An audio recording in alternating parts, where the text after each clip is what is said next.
Hello दोस्तों, मैं आपका स्वागत करती हूँ आपके अपने channel study blast with Richa में।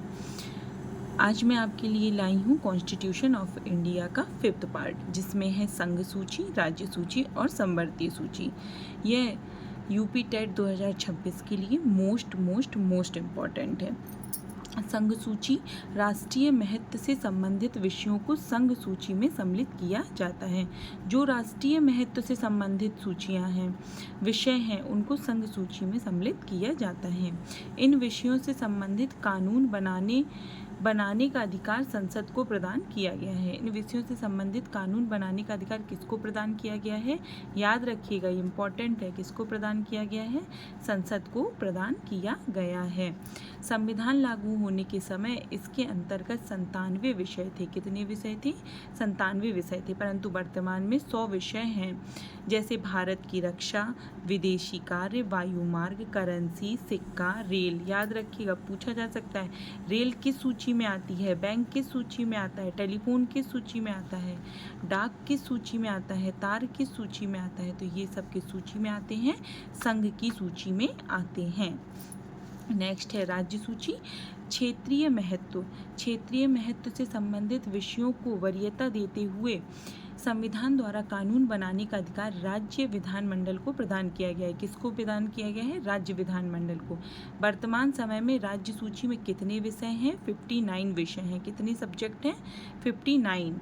जैसे कि न्यायालय, राज्य पुलिस, न्यायालय, राज्य पुलिस, जिला अस्पताल, सफाई, पशु, सिंचाई, कृषि, सड़क, वन, रेलवे, पुलिस, वन इत्यादि। ये किस में आते हैं? ये आते हैं आपकी राज्य सूची में। न्यायालय आपका न्यायालय राज्य सूची के अंतर्गत आएगा, जबकि रेल संघ सूची के अंतर्गत आएगी। वायुमार्ग संघ सूची के अंतर्गत आएगा। कृषि, सिंचाई, पशु, सफाई, जिला अस्पताल, ये सब राज्य सूची के अंतर्गत आएंगे। इसके बाद आती है संवर्तीय सूची। इनमें संवर्तीय सूची में इसमें उन विषयों को सम्मिलित किया गया है जिस पर राज्य सरकार और केंद्र सरकार दोनों कानून निर्माण कर सकती है। पूछा जा सकता है वह कौन सी सूची है जिसमें राज्य और केंद्र दोनों मिलकर काम करते हैं? राज्य और केंद्र सरकार दोनों मिलकर काम करते हैं, तो वह कौन सी सूची है? संवर्तीय सूची। दोनों सरकारों द्वारा बनाए गए कानूनों में गतिरोध उत्पन्न होने पर केंद्र के कानून को मान्यता प्राप्त होती है। अगर राज्य और सरकार कोई कानून बनाता है तो उसमें जैसे केंद्र मना कर दे कि नहीं ये कानून नहीं पारित होगा, तो केंद्र की बात को वरीयता दी जाएगी। और केंद्र सरकार जो कानून बनाएगा, भले ही राज्य सरकार कहे कि नहीं पारित किया जाएगा, परंतु केंद्र सरकार के कानून को मान्यता प्रदान की जाएगी। संवर्तीय सूची के अंतर्गत कितने? 52 विषयों को सम्मिलित किया गया है। कितने? 52 विषयों को सम्मिलित किया गया है, जिसमें शिक्षा किस में आएगी? संवर्तीय सूची में। ये इम्पॉर्टेंट है, पूछा जा सकता है कि शिक्षा किस में आती है? शिक्षा संवर्तीय सूची में आती है।